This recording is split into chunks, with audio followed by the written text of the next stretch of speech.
Well, and then there's always some discussion about your background. Like, for example, experienced shooters may come from military or from law enforcement or from competition, all of which would bring additional skills into it, but maybe not skills that are directly beneficial to a beginner. Do you think that those kinds of backgrounds make any difference? I think there's also some limitations on coming with those skills because, like IDPA and such, they require you to do certain things before you can move, or you have to go back to cover to do map changes, etc. I mean, those are good skills to have, but there's sometimes, when you're with our type of training and trying to extrapolate that into self-defense training, there's got to be more open. They're going to have a lot more freedom to do what they need to do in order to survive. And this is something that I don't think some of those competitions provide you that, because they provide limitations, or they impose limitations on you.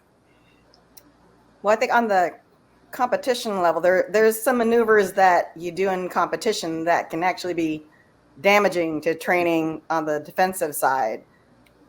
Say like when they force a reload between stations, you're doing supposedly an emergency reload on the run, but you actually have a round chambered and your gun's not locked open when you're. So what I try to do in competition, and it's not really true competition, and I'm not being graded and scored, and I don't really care. I'm just there to kind of see how I time in the end.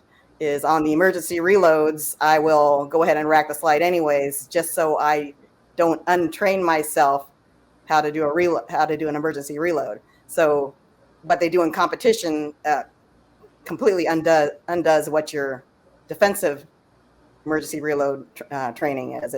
And then also shooting from behind cover.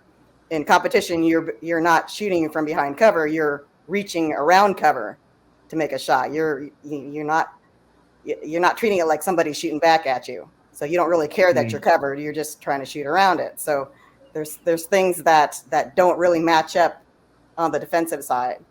The nice skills that I have, being able to run from one station to another and quickly get off a shot, but not really realistic when you try and tie that to a gunfight of some sort.